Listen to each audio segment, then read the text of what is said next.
Bismillahirrahmanirrahim. Assalamualaikum warahmatullahi wabarakatuh. Alhamdulillah, wassalatu wassalamu ala rasulillah wa ala alihi wa ashabihi wa man tabi'ahum bi ihsanin ila yaumil qiyamah. Asyhadu an la ilaha illallah wahdahu la syarika lah wa asyhadu anna Muhammadan abduhu wa rasuluhu la nabiyya ba'dah. Alhamdulillah, segala puji hanya milik Allah Subhanahu wa taala, di mana Dia telah memberikan kepada kita semuanya nikmat yang begitu banyak.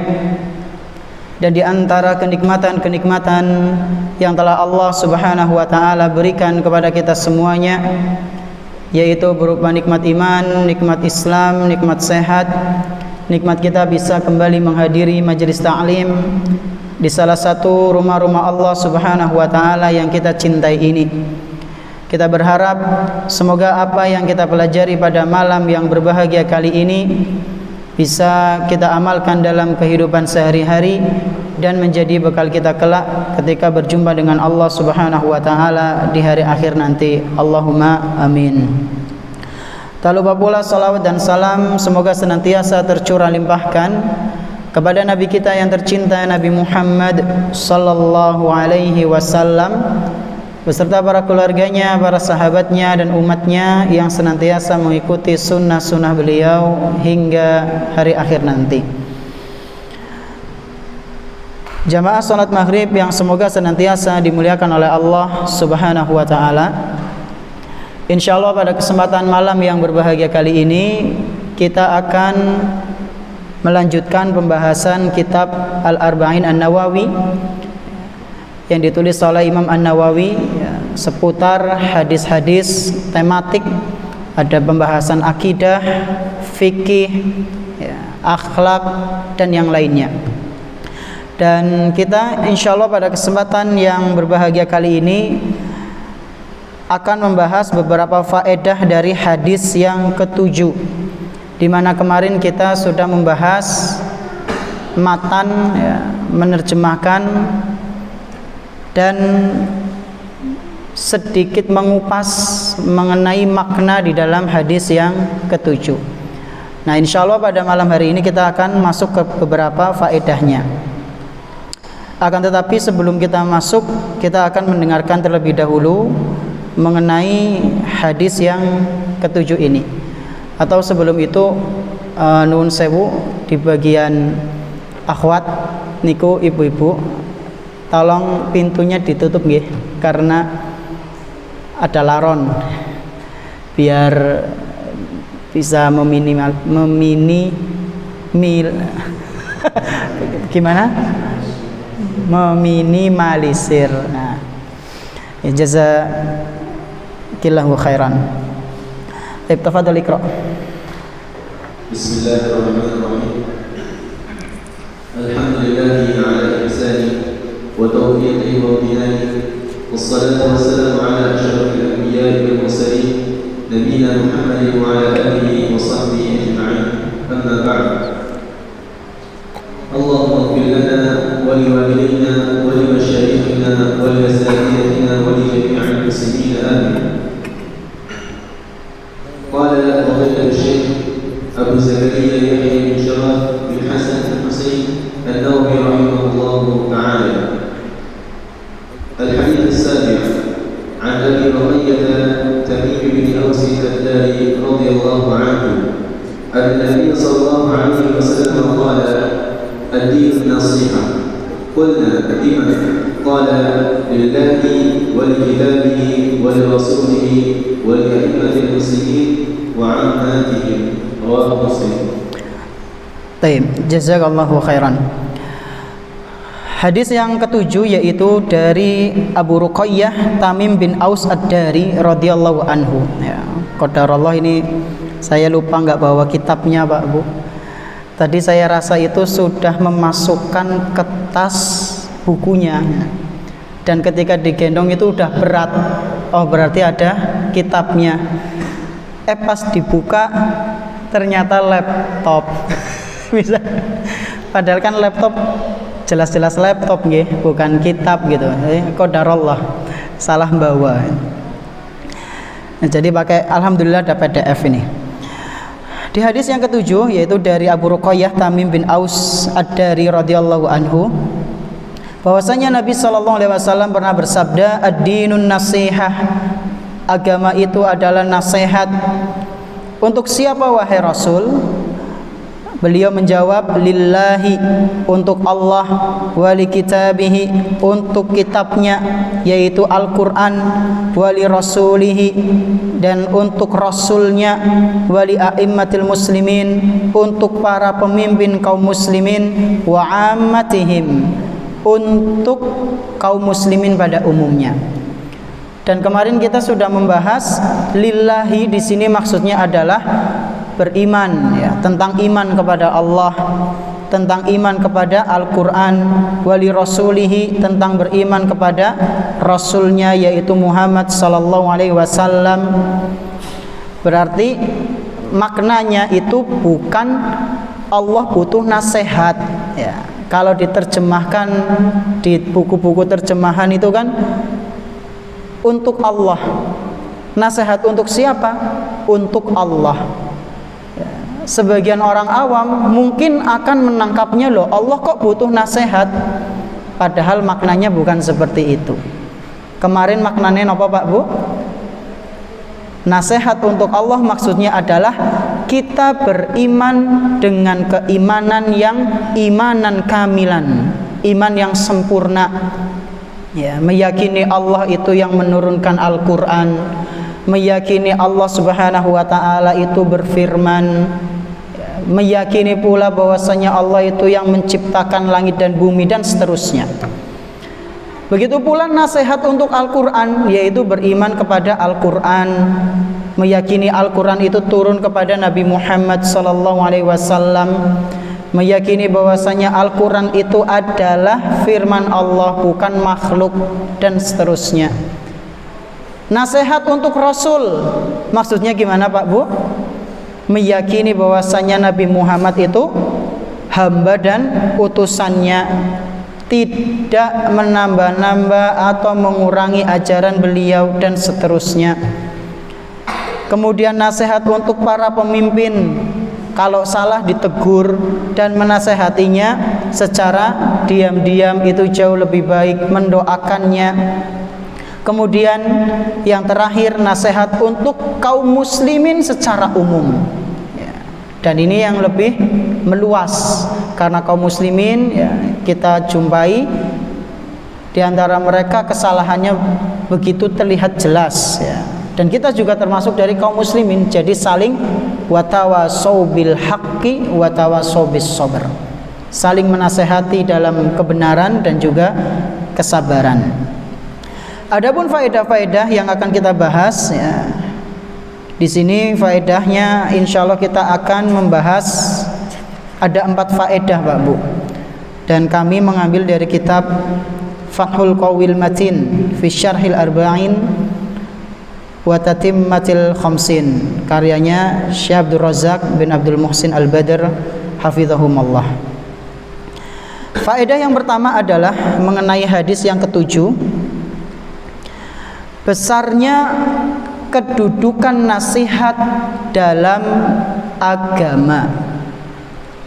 Ini faedah yang pertama, yaitu apa? Besarnya kedudukan nasihat dalam agama.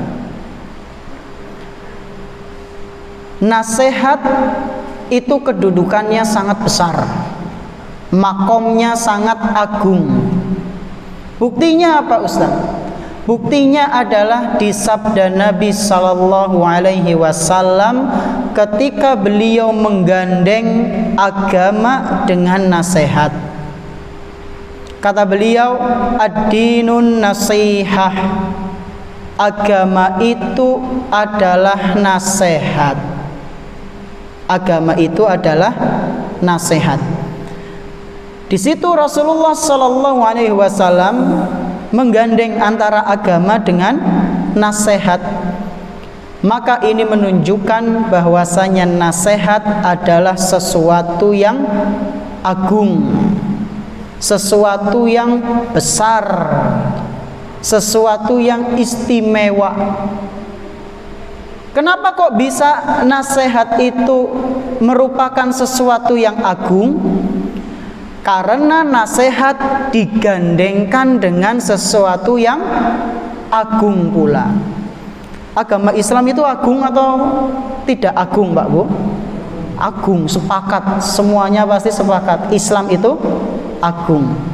Ketika sesuatu yang agung digandengkan dengan sesuatu, ya, saya ulang, ketika ada sesuatu yang agung digandengkan dengan hal lain, maka hal lain itu kedudukannya menjadi agung pula. Dan di sini ada yang namanya Agung, baju putih, Mas Agung. Ya. Contohnya selain ini apa Ustadz? Banyak dalam Al-Quran, Pak Bu. Contohnya seperti birrul walidain, kemudian berbuat baik kepada tetangga, berbuat baik kepada saudara kerabat, berbuat baik kepada ibnu sabil, berbuat baik kepada keluarga, istri, anak. Itu adalah amalan yang sangat agung.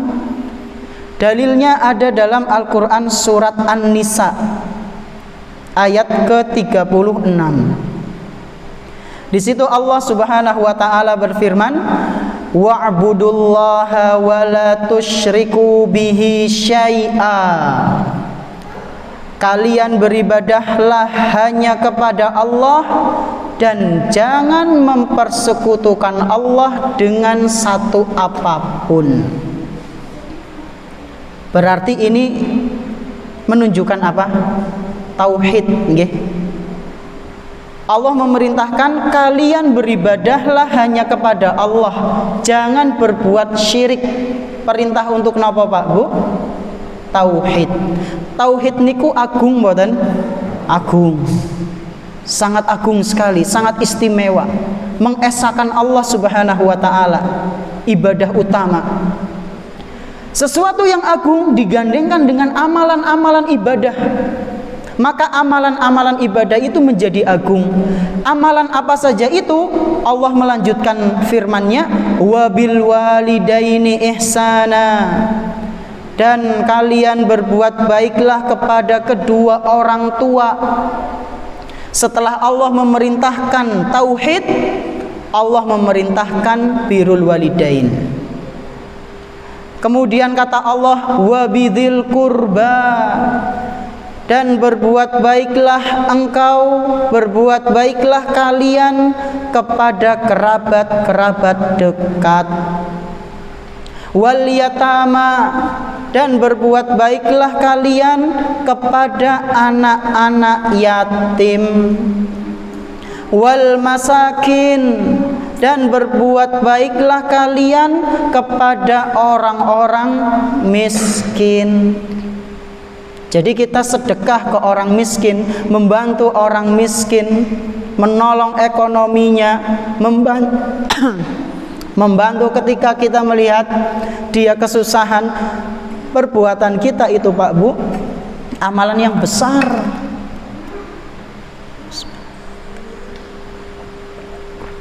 Jadi jangan disepelekan. Itu amalan yang setara dengan birrul walidain, setara dengan berbuat baik kepada keluarga. Jadi jangan sampai menyepelekannya.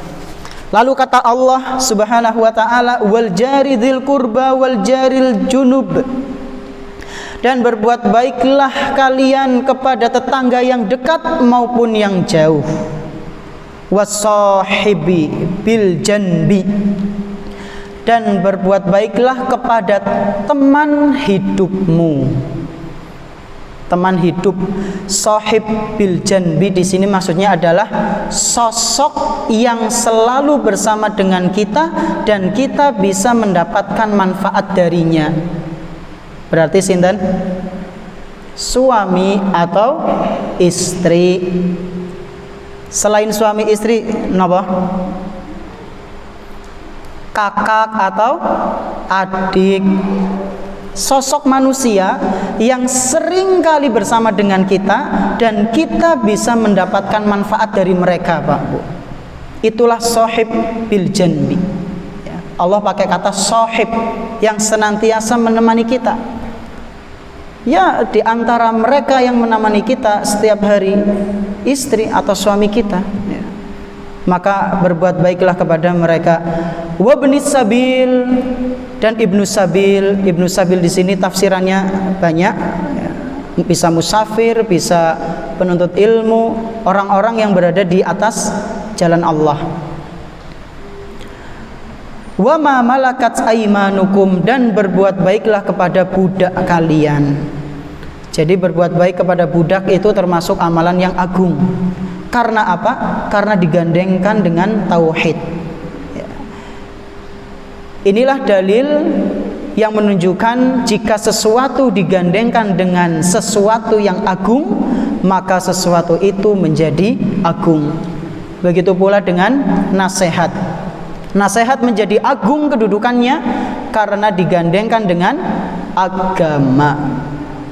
Ini faedah yang pertama, yaitu besarnya kedudukan nasihat dalam agama. Kemudian faedah yang kedua, perlunya memberikan nasihat seputar 5 hal di atas. Perlunya memberikan nasihat seputar 5 hal di atas. Yang namanya nasihat itu kan banyak banget nggih.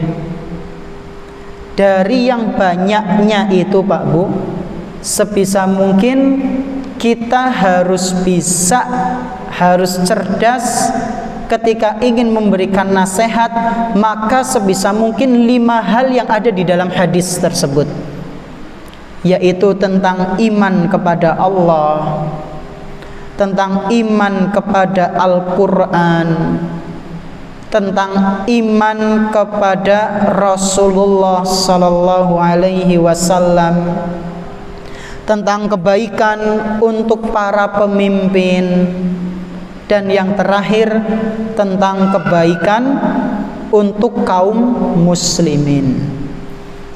Jadi kalau kita saling menasehati dengan sesama saudara kita, sesama muslim, sebisa mungkin 5 hal ini jangan sampai lepas. Jangan sampai pembahasannya nuwun sewu dunia tok ya, nggak ada masalah akhiratnya sedikit pun ya. Jangan sampai kita menjadi orang-orang yang lalai ya.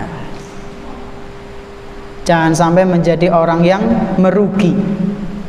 Wal asri, demi masa, kata Allah Subhanahu wa taala, innal insana lafi khusr. Sesungguhnya manusia itu sungguh benar-benar dalam keadaan merugi. Semua manusia Pak Bu, saya panjenengan, orang yang di luar sana, itu hakikatnya adalah orang-orang yang rugi. Akan tetapi Allah Subhanahu wa taala kemudian memberikan pengecualian. Siapa mereka? Yang pertama, illalladzina amanu. Semua manusia rugi kecuali yang pertama, orang-orang yang beriman. Yang kedua, wa amilus sholihat, orang-orang yang beramal soleh.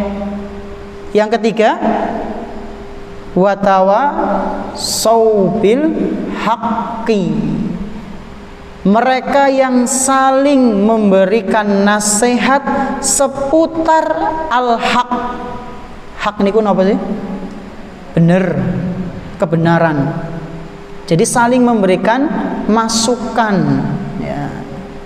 Saling memberikan nasihat yang membangun.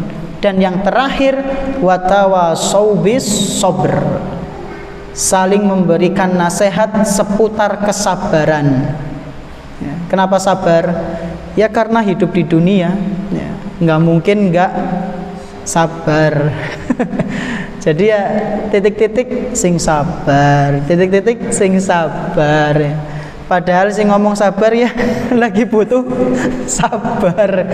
Ya begitulah, sawang sinawang. Ya. Kadang kita melihat orang itu posisinya kayaknya enak banget ya. Sementara yang kita lihat, dia ngelihat kita kayaknya yang enak ya. Jadi sawang sinawang ya. Panjenengan mungkin yang ngelihat saya di depan penak ya ming garing ngomong tok kayak gitu. Saya ngelihat jenengan penak ya ming garing ngrungokna tok. Sawang sinawang. Mungkin panjenengan aduh kesel ya kudu mendengarkan, menulis, konsentrasi, ya, ngelawan laron, ngelawan ngantuk. Ya. Ustadznya tak ora. Saya juga mungkin ya nggak mungkin lagi ya. Saya lihat panjenengan seneng ya tinggal nyatet, tidak menerjemahkan, ya. Tidak nyari-nyari referensi, sawang sinawang. Ya. Timbal balik ya, ada kebaikan yang saling kita mendapatkannya. Tujuannya yaitu satu, mengharapkan ridho Allah Subhanahu wa taala. Panjenengan usaha, saya juga berusaha, tujuannya satu. Pengen nanti bisa ketemu lagi di surganya Allah Subhanahu wa taala. Amin. Ini faedah yang kedua, perlunya memberikan nasihat seputar 5 hal di atas, yaitu 5 tadi di dalam hadis. Kemudian kita masuk ke faedah yang ketiga. Faedah yang ketiga yaitu semangatnya para sahabat dalam menuntut ilmu agama. Semangatnya para sahabat dalam menuntut ilmu agama. Faedah ini kita dapatkan dari mana, Ustaz? Dari pertanyaan sahabat yang dicantumkan dalam redaksi hadis, yaitu yang berbunyi liman. Kan Rasulullah mengatakan ad-dinun nasihah, ad-dinun nasihah, ad-dinun nasihah.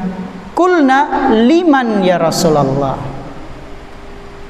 Itu agama nasihat, agama nasihat, agama nasihat itu untuk siapa? Itu kan pertanyaan dari para sahabat. Kemudian para ulama yang mensyarah hadis ini mengatakan dari ucapan itu menunjukkan bahwasanya para sahabat itu sangat semangat sekali dalam belajar, Pak Bu. Dan hadis ini banyak redaksi yang seperti ini, redaksi yang menunjukkan bahwasanya sahabat Nabi radhiyallahu anhum ajma'in tanya liman untuk siapa, atau tanya maksudnya apa, itu banyak, nggak cuma di hadis ini Pak Bu. Contohnya saya bawakan beberapa contoh yang lain yang menunjukkan bahwasanya para sahabat itu sangat semangat dalam mencari ilmu agama. Suatu hari Rasulullah sallallahu alaihi wasallam pernah bersabda, "Raghima anfu, summa raghima anfu." Rasulullah bersabda, celaka. Habis itu sudah diam. Kemudian ada yang tanya, "Siapa wahai Rasul yang celaka?" Berarti kan sama redaksinya. Kalau tadi agama untuk siapa? Nah kalau ini sahabat menanyakan siapa yang celaka wahai Rasul, kok panjenengan sampai mengatakan 3 kali celaka. Dan roghima anfu di sini celaka nggak cuma sekedar celaka Pak Bu. Sebagian ulama menjelaskan celaka lagi hina. Nah ini dia benar-benar hina plus celaka, lebih parah intinya daripada celaka yang pada umumnya. Siapakah dia wahai Rasul? yang engkau doakan celaka sampai 3 kali? Maka Rasulullah sallallahu alaihi wasallam menjawab, dia adalah man adraka walidayhi indal kibar ahaduhuma aw kilaihima summa lam yadkhulil jannah. Yang celaka adalah orang yang dia menjumpai kedua orang tuanya atau salah satu dari keduanya itu masih hidup sampai usianya tua renta, sampai usianya lanjut masih hidup bersama dia, tapi kok dia tidak bisa masuk surga melalui orang tua tersebut. Celaka dia. Hadis diriwayatkan oleh Imam Muslim. Gak bisa masuk surga melalui orang tua. Maksudnya gimana Ustadz? Para ulama kita menjelaskan, dia tidak berbakti kepada orang tua yang sudah lanjut usia. Kenapa tidak?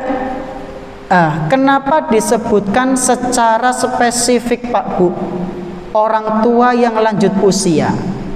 Kenapa? Jadi kata Rasul itu, anak yang gak berbakti pada orang tuanya yang sudah lanjut usia sulit masuk surga, bahkan tidak masuk surga bisa. Na'udzubillah. Kenapa kok disebutkan orang tua yang lanjut usia? Kenapa enggak orang tua secara umum? Wonten sing ngertos? Kenapa? Kenapa Pak Sarno? Susah merawat orang tua. Naki senong apa ora angel? Gampang. Masya Allah, iya betul. Karena orang tua yang sudah lanjut usia itu jauh lebih merepotkan daripada orang tua sing masih enom-enom seperti kita. Di sini muda semua nggih. Alhamdulillah nggih. Muda. Masih muda nggih, Pak Tohir?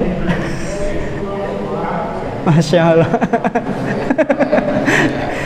Ya, yang penting pernah muda gitu. Masih sehat gitu Pak, alhamdulillah. Nah, kenapa kok orang tua yang lanjut usia? Karena orang tua yang lanjut usia itu nuwun sewu nggih, nuwun sewu. Itu biasanya sering ngerepoti dan anak bosan dengan sesuatu yang merepotkan dia.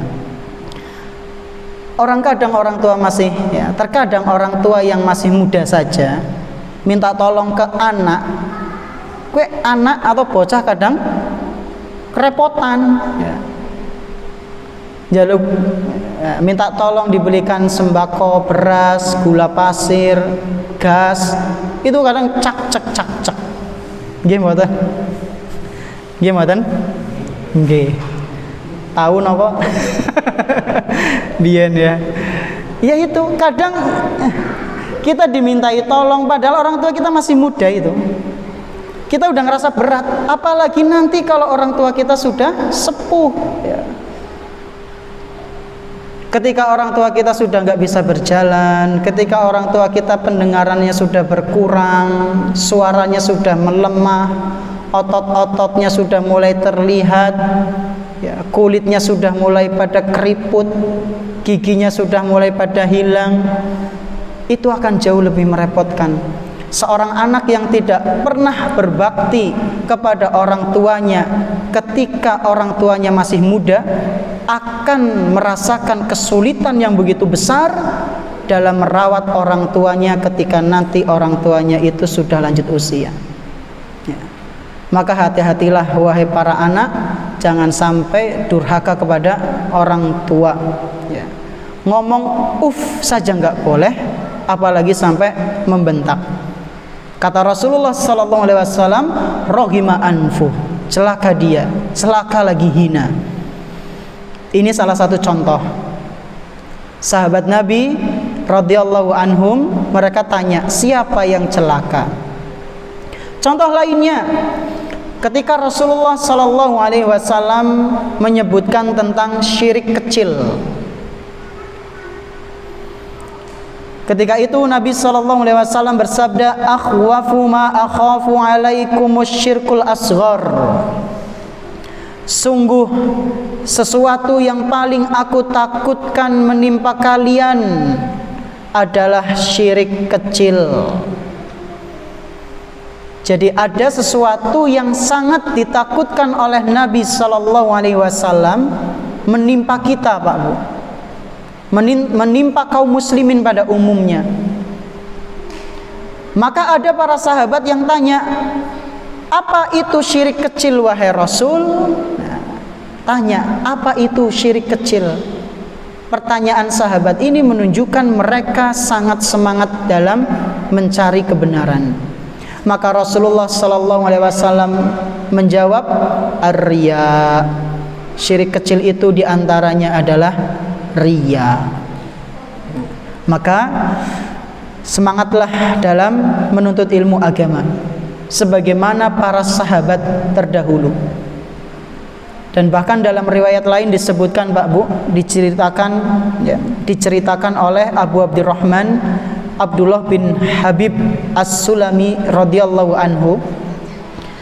Beliau itu pernah cerita, kami dulu para sahabat kalau belajar Al-Quran 10 ayat 10 ayat 10 ayat, beliau mengatakan, akhadnal Qur'ana an qaumin akhbaruna annahum kanu idza ta'allamu 10 ayatin lam yujawizuhunna ilal 10 ukhar. Kami dahulu ketemu dengan para sahabat Nabi radhiyallahu anhum ajma'in. Mereka adalah orang-orang yang kalau belajar Al-Quran itu 10 ayat 10 ayat 10 ayat. Maksudnya gimana Ustadz? Kalau misalnya kita belajar Al-Quran ayat 1 sampai 10 itu harus benar-benar tuntas. Nggak akan pindah ke ayat 11 kalau semuanya belum pada paham. Nah, alhamdulillah ketika Ramadan kemarin kita sudah selesai tafsir mukhtasar surat napa, Pak? Surat napa? Al-Fatihah. Tesi komutan mboten. Ini kelalen berarti diulang maning. Kalau mau tiru sahabat harus apal ketepal. Nah, sing mulang jajal apal apa ora? Yang mulang juga belum tentu ya. Ya begitulah kita. Kecerdasannya berbeda dengan para sahabat. Jadi mereka itu benar-benar kalau belajar itu, Pak Bu, nggak akan pindah kecuali sudah menguasai kitab itu. 10 ayat kalau belum hafal, belum paham, belum tahu tafsirnya, nggak akan pindah ke ayat ke-11. Kira-kira mau coba praktek seperti itu mboten, Pak Bu? Bosen ya kayaknya ya. Bismillah maning, bismillah maning. Pembahasannya bismillah lagi, bismillah lagi. Arba'in Nawawi lagi. Jadi diulang-ulang terus ya. Tapi demikianlah pembahasan belajarnya para sahabat. Dan kemudian kata Abu Abdurrahman ini, beliau mengatakan fakunna nata'allamul Qur'an wal 'amala bih. Kami adalah kaum yang mempelajari Al-Qur'an dan berusaha untuk mengamalkannya. Wa sayarisul Qur'ana ba'dana qaumun yashrabunahu syurbal ma' la yujawizu taraqiyahum. Dan kata beliau, kelak akan datang suatu zaman orang-orang yang mempelajari Al-Quran hanya sampai kerongkongannya saja, seperti orang yang minum seteguk air, nggak sampai hati. Maksudnya bagaimana? Dia itu cuma belajar tapi tidak mengamalkannya. Na'udzubillahi min dzalik. Semoga kita bukan termasuk dari kaum tersebut ya. Amin. Yaitu kaum yang mempelajari Al-Qur'an, Pak Bu, yang mempelajari ilmu syar'i tapi cuma nggo wawasan tok ya. Na'udzubillah.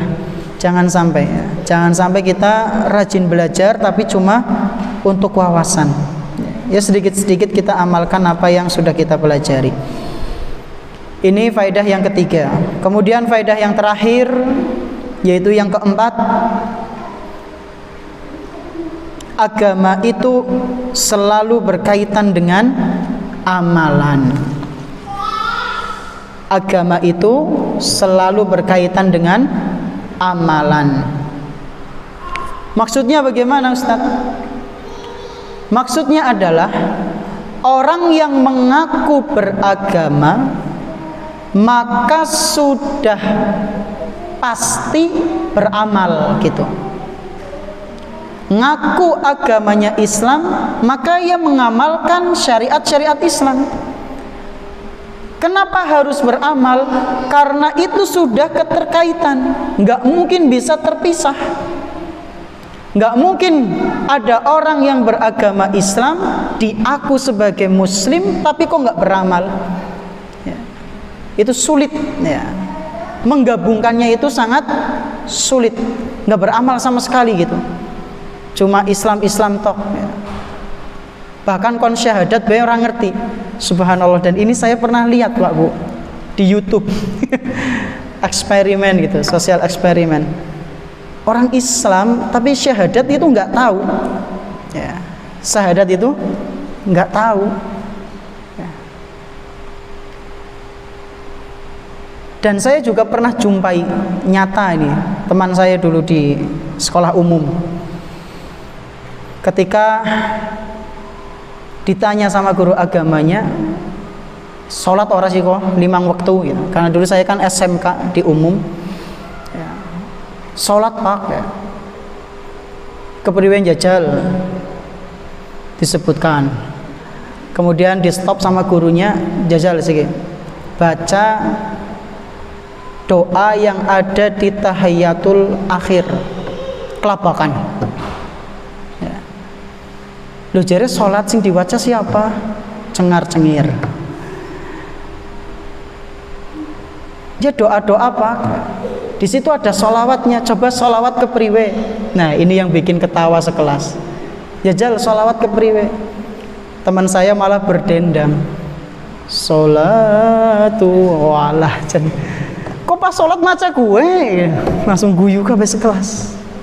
Bayangkan Pak ya, semoga Allah memberikan hidayah kepada dia. Ketika ditanya, ini teman sekelas saya dan saya ingat ini ceritanya. Ditanya sholawat dalam sholat itu gimana, malah kayak gitu ya, sholat tuh. Selanjutannya gimana saya nggak tahu. Intinya bernada seperti itu, maka sekelas ketawa semua. Ini kan luar biasa ya, luar biasa anehnya. Muslim loh, Muslim. Maka jangan sampai kita seperti itu. Dan pernah juga dulu ketika kami disuruh untuk menghafal surat dalam juz amma ya, untuk baca dan nulis. SMK baca nulisnya itu juz amma. Beda nggak kayak pondok. Kalau pondok itu udah juz-juz atas ya. Yang 1 atau 2 atau 3. Nah waktu itu kami dikasih tugas untuk menyalin surat Al-Kafirun Pak Bu.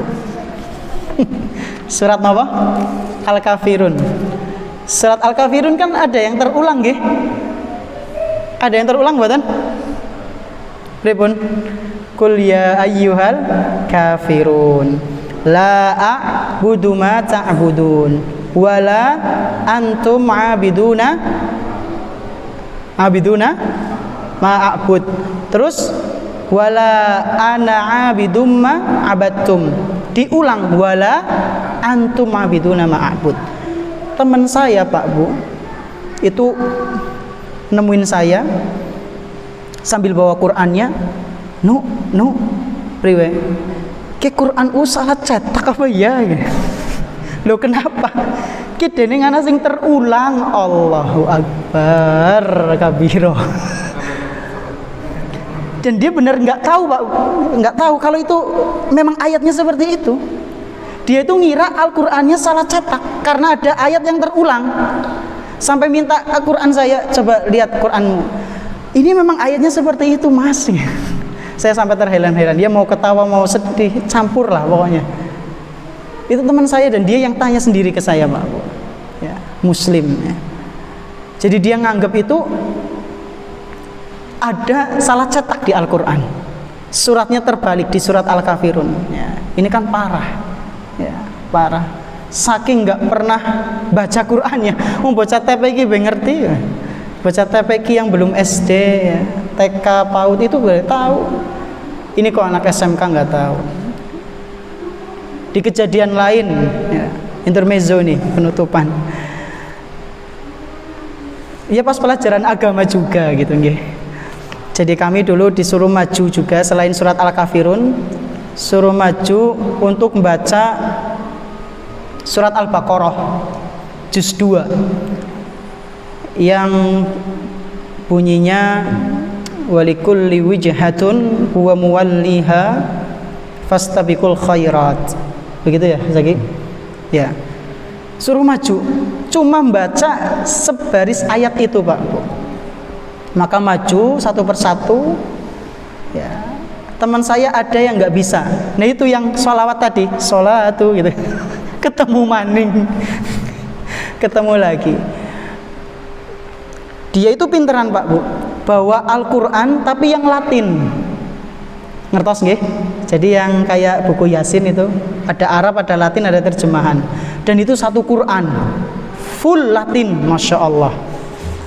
Kemudian dia maju, ya. Gurunya mulai agak curiga. Kan bisa dibedakan ya, bacaan Al-Quran yang benar-benar sesuai makharijul hurufnya dan tajwid dengan yang baca Latin gitu. Kelihatan bedanya. Maka guru saya agak aneh, deleng aneh Qur'ane gitu.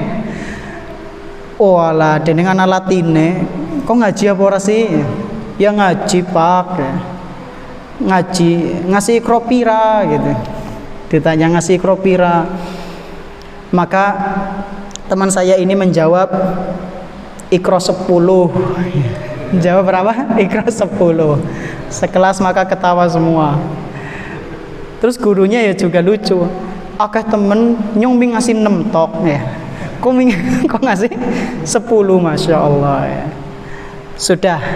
Habis itu keesokan harinya saya punya teman yang kemarin nggak berangkat, dan dia itu adalah tetangganya teman saya yang maju. Keesokan harinya dia berangkat. Nah kemudian saya, karena teman dekat dulu ya, saya cerita ke teman yang kemarin nggak berangkat. Ya bahasa-bahasa anak SMK dulu. Oke, tanggamu wingi nyisin-nyisina gitu. Teman kamu ini malu-maluin. Loh kenapa sih? Masa ditanya sama Pak Fulan, ya guru agama, Iqra sampai berapa? Dia jawabnya sampai 10. Wah, teman saya ini ngakak, terbahak-bahak. Oh, Masya Allah, bodoh temen. Nah, saya langsung kepikiran, kira-kira bisa apa ora ya Jan? Akhirnya saya tanya ke dia yang ngakak, yang ngetawain temennya. Apa kok ngerti Iqra ngasih pira ya? Jajal kira-kira Iqra ngasih pira. Nah teman saya yang ngecek yang kemarin nggak berangkat, dia jawab dengan pedenya paling orang ngasih 15. Berarti pada baik. Malah lebih parah ya. Dia jawab paling ora, udah pakai paling ora lagi sambil ketawa. Paling ora ya 15. Oh alah, saya di situ ketawa sampai nggak keluar suara Pak Bu. Ya, dia jawab udah bodoh-bodohin temennya, pas jawab dengan pedenya salah. Allahu Akbar. Melebar sampai segini ya. Semoga aja bisa ya refreshing lah.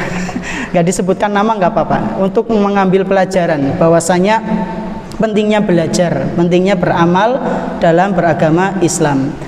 Mungkin ini yang bisa kami sampaikan. Semoga kita bisa mengamalkan apa yang kita pelajari selama ini.